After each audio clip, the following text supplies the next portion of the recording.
Bonsoir, deuxième numéro du débat de reporter. Nous sommes avec notre consoeur Hawa Ali. Au menu de la discussion ce soir, nous allons parler de ce vote à la mairie de Dakar avec l'élection de Mme Soham Wardini à la tête de la municipalité. Cette conférence de presse de Barthélémy Diaz fraîchement sorti de prison. Et pour terminer, nous allons aussi un débat sur la situation sociale au niveau du Sénégal avec ses grèves au niveau du secteur de la justice, au niveau du secteur de la santé, entre autres mouvements d'humeur du moment. Comme je l'ai rappelé tout à l'heure, nous sommes avec notre consoeur Hawa Ali. Hawa, bonsoir. Bonsoir. Alors, bienvenue au débat de reporter. Merci, c'est un honneur d'être là. Effectivement.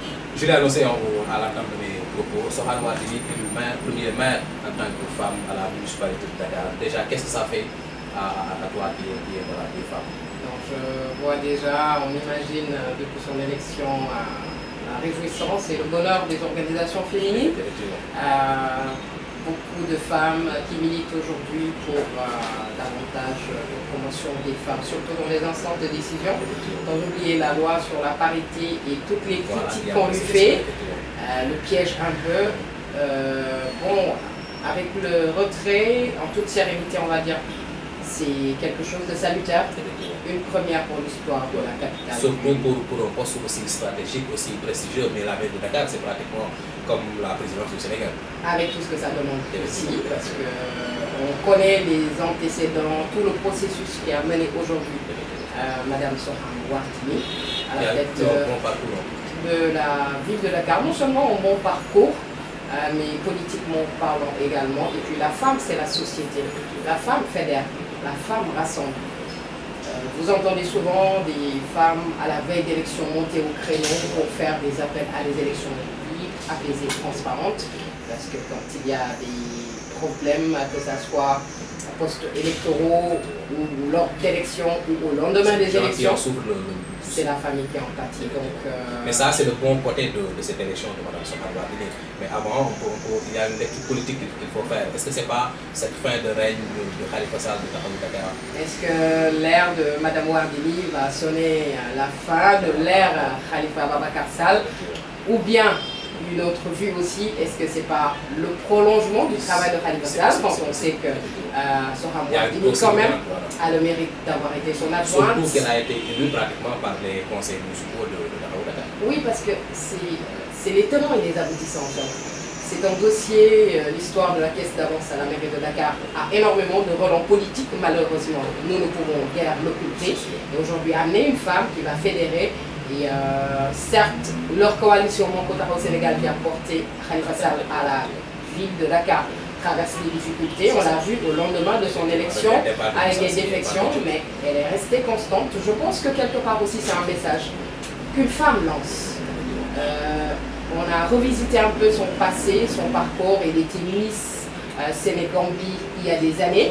Elle a refusé la main à un riche homme d'affaires par principe, même si sa mère lui en a voulu. Aujourd'hui, elle est arrivée là où elle est arrivée, juste par le mérite. Elle a travaillé, elle a étudié pour en arriver aujourd'hui à ce qu'elle est arrivée. Donc la politique, quelque part, c'est pas un tremplin, c'est beaucoup de messages qu'elle lance. Et même la population dakaroise, aujourd'hui, elle est rassurée d'avoir une mère, femme, maman, épouse. Qui comprend mieux les aspirations des populations. Mais est-ce que c'est pas tentant? Est-ce que Soham Wardini ne peut pas retourner sa veste pour aujourd'hui?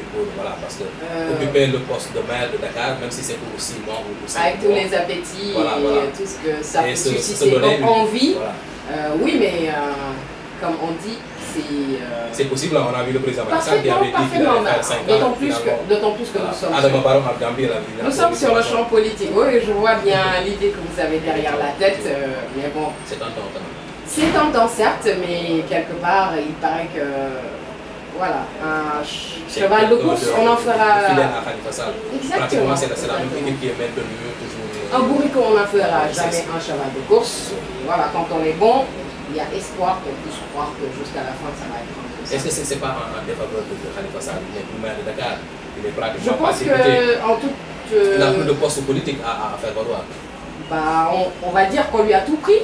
C'est ça. Hein, on va dire ça et quelque part aussi, on dit que c'est une part d'échec peut être une bonne période aussi pour une victoire. L'avenir nous édifiera. Tout ce qu'on sait, c'est que c'est quand même quelque part déplorable parce qu'un pouvoir central qui combat la capitale sénégalaise, C'est une question de légitimité, de principe et de respect dans la réciprocité. Le président de la République a le suffrage des Sénégalais dans leur intégralité. Le maire de la ville de Dakar, Khalifa Sall, a eu les suffrages des Sénégalais également. Après un dossier politico-judiciaire, à tort ou à raison, allons savoir. Tout ce qui est clair, c'est que ça met un cheveu finalement dans cette bataille. C'est la population sénégalaise qui est la perdante dans cette affaire. En fait, il faut qu'on ait une autre vue, un autre angle, une autre façon de voir. Notre lecture qui n'est pas trop politique. C'est la politisation justement de l'administration, de nos corps de façon générale, qui nous a plongé dans cette situation. C'est malheureux parce que la seule perdante, c'est la nation sénégalaise. Et elle ne mérite pas ça entre nous. Elle mérite mieux que ça. Regardez le monde entier. En tout cas, Sohar Wardini, qui est technocrate dans cette occasion, de prouver qu'au-delà des politiques, les citoyens aussi peuvent gérer la naturellement, mais l'alternative aujourd'hui, ce n'est même plus la société civile, ce n'est même plus les intellectuels, parce que cette classe aussi a montré ses limites. Elle aussi, elle traîne ses casseroles, comme on dit, à côté au pouvoir central, une opposition qui ne fait pas l'affaire. On a besoin d'une autre alternative, c'est celle-là. C'est cette pensante-là, c'est cette personne de principe, d'idéaux, de conviction. Pourquoi pas ne pas essayer ces gens-là? Peut-être qu'on pourrait avoir des résultats satisfaisants. D'ici 5 mois, on va le mandat. Et puis elle n'est pas à sa phase test parce que voilà, elle a déroulé. Exactement. Depuis que le maire est en prison, c'est pratiquement elle qui c'est ça. Un autre dossier lié à cette affaire Khalifa Sall, on a vu par les médias en prison pendant plus de 6 mois. Il a été libéré et a fait une conférence de presse. Est-ce que BAC ne fait pas que sur le niveau de la menace? C'est quelqu'un qui est là. C'est juste des paroles que l'on entend. Contrairement à 2012, on a vu pratiquement ce qui menait le combat, brûler des pneus, aller sur les rues. Mais BAC, voilà, c'est juste des conférences de presse, juste des déclarations. Si, mais il me semble que aussi, quelque part, hein, je me dis par pur réalisme et par intelligence humaine, que peut-être à chaque étape de la vie, les moyens et la façon de combattre. On n'est plus assez. Mais ça, c'est la durée, hein, c'est l'opposition. Khalifa Sall. Mais n'oublions pas que le président de la République du Sénégal, il a dit je vais réduire l'opposition à sa plus simple expression. Mais ils avaient promis de résister. Ah déjà au niveau de mais en passant, c'est là, ça ne grandit pas un président de la République, ça. Malheureusement. Bon, pourtant, c'est politique, hein. Il a le droit de faire face à ça. Oui, mais Machiavel n'est pas forcément le bienvenu ou l'élu du cœur de tout un chacun. La politique, c'est noble, les amis. C'est la vie de la cité, c'est la vie de la nation, c'est l'avenir de ce pays, c'est cette jeunesse, c'est les femmes, c'est les enfants. C'est essentiel. On ne peut pas avoir une nation où des femmes perdent la vie en donnant la vie dans des contrées, elles n'ont même pas de case de santé, et après que le pouvoir central, que les autorités communales... Le médiateur de la République. Le médiateur de la République, moi je pense même à une sorte de pétition pour sauver le soldat ABC. Le soldat ABC, il faut le sauver. À entendre le ministre de la Justice. Il faut sauver le soldat ABC. Non, il faut sauver le soldat ABC. Mais est-ce que c'est responsable de la part d'un médiateur de la Exactement, parce qu'il prend ses positions publiques? Il a ses... Est-ce qu'il n'a pas d'autres moyens d'alerter c'est justement ça la question. Moi, je ne pense pas qu'il y ait des espaces d'expression au niveau de l'attelage gouvernemental. Vous pensez qu'il n'est pas écouté? On n'écoute pas? Ça montre beaucoup de choses. En fait, c'est plus grave que ça. C'est comme des enfants dans une maison qui voient le papa, la maman, l'oncle, la tante en train de se chamailler. C'est pas bon pour la petite enfance. C'est pas compliqué. Le Sénégal, c'est une grande maison. Macky Sall, à entendre les analystes, c'était pour mettre Alioune Badara Cissé au frigo qu'il a nommé médiateur, mais apparemment ça n'a pas réussi. Oui, mais aussi... Ça l'a fait exposer.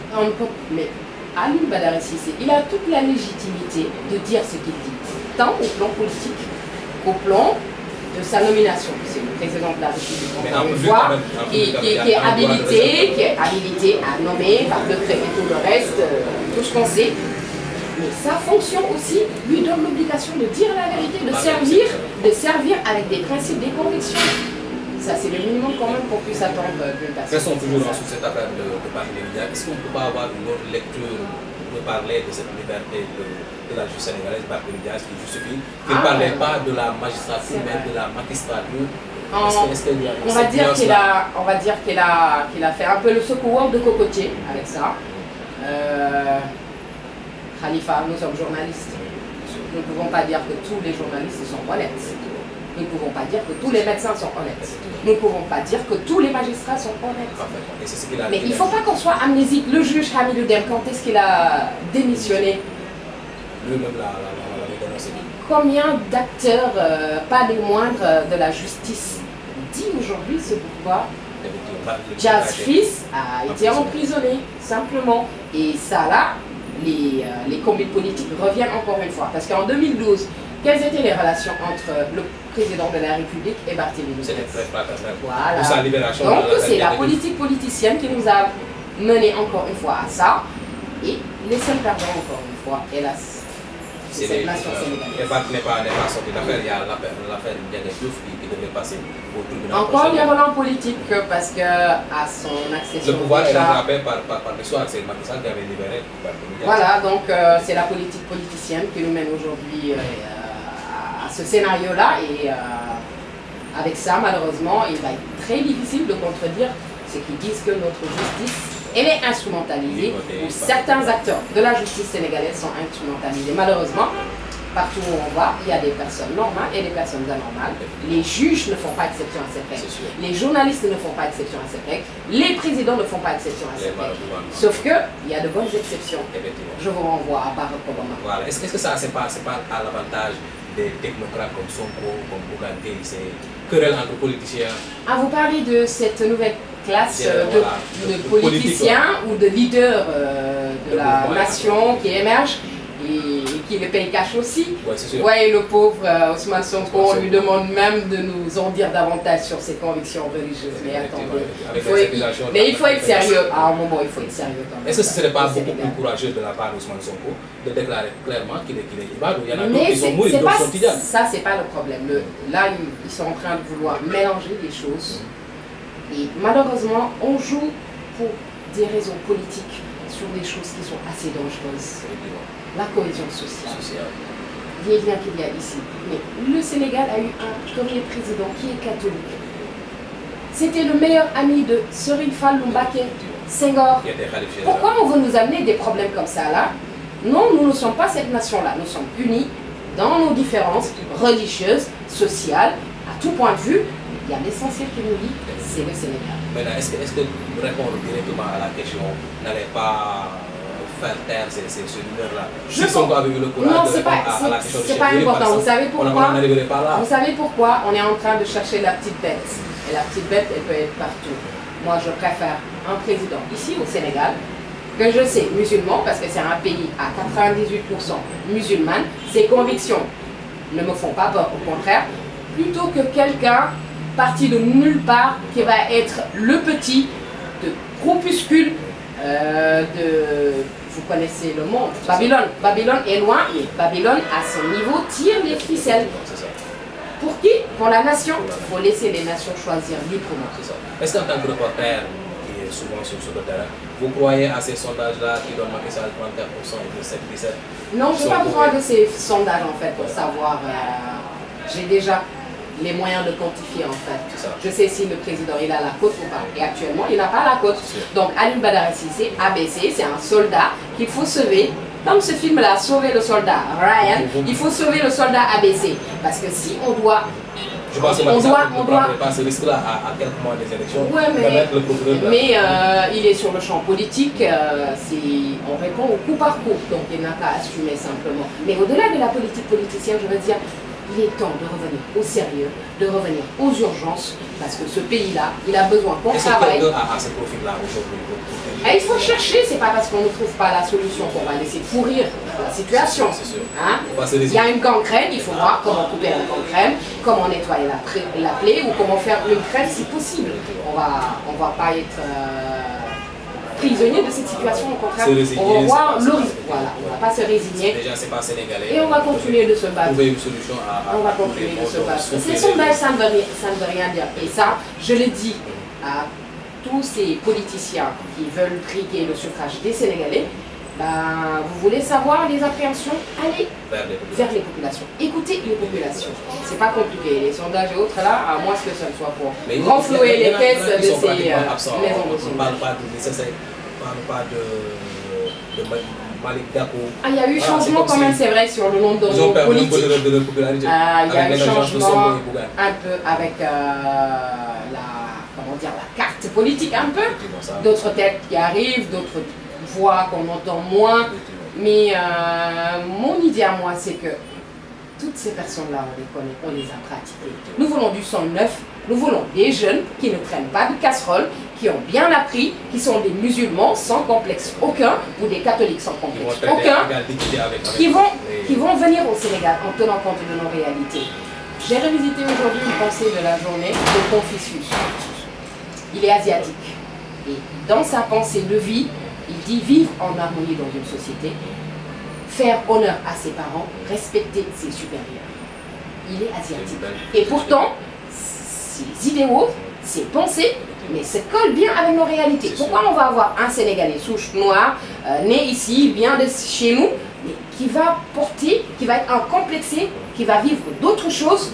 Non, il faut qu'on décomplexe. Et ce travail-là, c'est qu'à la jeunesse, et c'est un travail de conscientisation. Et c'est le travail de tout un chacun. Effectivement, là, il faut conscientiser. Parce que l'heure est grave, il faut qu'on le comprenne. Les politiciens, ils sont en train de nous berner. Ils sont en train de nous donner des somnifères. Je pense que le peuple a suffisamment compris maintenant. Et le retard, malheureusement, il ne fait que s'agrandir. Il est temps d'arrêter la saignée. Nous voulons apprendre, nous voulons avoir des structures hospitalières dignes de ce nom. Nous ne voulons plus de panne à la radiothérapie. Ou des soucis comme ça qui inspirent la honte tout simplement. Effectivement. Ça inspire la honte. D'où ces grèves, on va passer à l'autre sujet. Pratiquement tous les autres secteurs sont en évolution. On a vu cette. La marmite sociale, et vous, on va dire. Et vous, présentement, ce jeu c'est en grève, les syndicats d'enseignants avec l'ouverture des classes. Est-ce que les politiques ont le temps? Et le secteur de la santé qui me tient trop à cœur. Est-ce que les politiques aujourd'hui ont le temps de s'occuper de ces réelles préoccupations? À écouter les complaintes de la nation sénégalaise et à écouter le discours de la classe dirigeante actuellement, c'est comme s'il y a deux Sénégal. Ce Sénégal-là, peint avec un chiffre taux de croissance le Sénégal émergent. Sorti d'on ne sait où, et à côté, une population qui croit carrément sous la misère. Vous avez des cas de famine à l'intérieur du Sénégal, dans le Matam, vers Podor, vous avez des soucis avec la pluviométrie, avec les retards de pluie, vous avez des problèmes pour se soigner.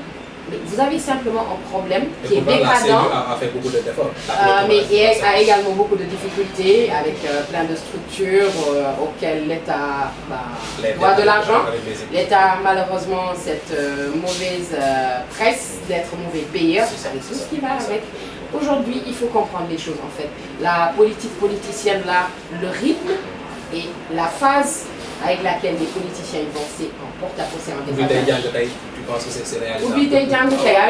Avec des abris provisoires, avec des établissements pleins d'herbes et d'eau, il ne faut pas rêver. Ils ne vont même pas faire Ubitei, Djanoerbi, je vous le dis. Est-ce que ça, c'est uniquement de la responsabilité du gouvernement? C'est la pluie quand même qui a tous ces désagréments. Vous avez posé là une question très essentielle. La première responsabilité, elle incombe au président de la République. La première responsabilité, elle incombe à la première dame. La responsabilité, c'est de tout un chacun. Mais on va faire simple pour expliquer ça. Le Sénégal, avec ses 14 millions, ou c'est plus de 14 millions de Sénégalais, nous sommes une grande maison, on est une grande famille. Il y a deux premiers responsables. Il y a le président de la République, le père de la nation, et il y a la mère de la nation. Pourquoi aujourd'hui, nous, on exige quelque chose d'eux? C'est parce que le président de la République, il est musulman, nul n'est éternel. Un jour, il va rendre compte de ces millions de personnes-là. C'est ça qui nous donne, nous, la légitimité de lui dire, construis ce pays, occupe-toi de la jeunesse de cette nation. Mais exactement, mais au finish, les résultats, je suis désolée, hein, c'est des actions concrètes. Est-ce que le Sénégal n'est pas émergent à t'entendre? Ah, j'ai à deux Sénégal, mais l'écrasante majorité de cette nation est ploie sous les difficultés. C'est ça la triste réalité.